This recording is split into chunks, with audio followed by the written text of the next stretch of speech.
I'm the Chittagong, they are the settled it. You not educated person. I'm only for the rickshaw puller. But Thank you very much for visiting us.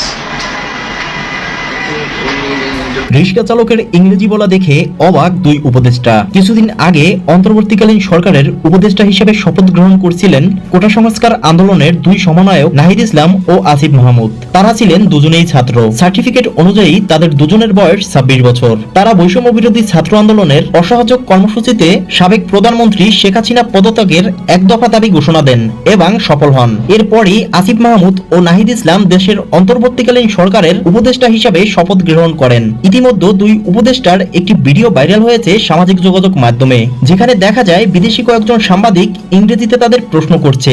সেখানে প্রথমত নাহিদ ইসলাম ইংরেজিতে উত্তর দিতে ব্যর্থ হলে ইংরেজি ছেড়ে বাংলায় উত্তর দেওয়ার চেষ্টা করে, যা সাংবাদিকদের করা প্রশ্নের উত্তর ছিল না। এই ভিডিওটি ভাইরাল হওয়ার পর তোপের মুখে পড়েছে এই দুই উপদেষ্টা। তাদেরকে নিয়ে অনেকেই করছে হাসি তামাশা। অনেকে তো এটাও বলছে এর চেয়ে আমাদের দেশের রিক্সা চালকরা ভালো ইংরেজি বলতে পারে। Capital of my country, but I am a great mental of my country. I think everybody is very emotional and very. প্রিয় দর্শক, এই বিষয়গুলো আপনি কিরকম দেখছেন জানিয়ে দিন কমেন্ট বক্সে। এছাড়া ভিডিওটি ভালো লাগলে একটা লাইক দিয়ে চ্যানেলটি সাবস্ক্রাইব করে পাশে থাকুন।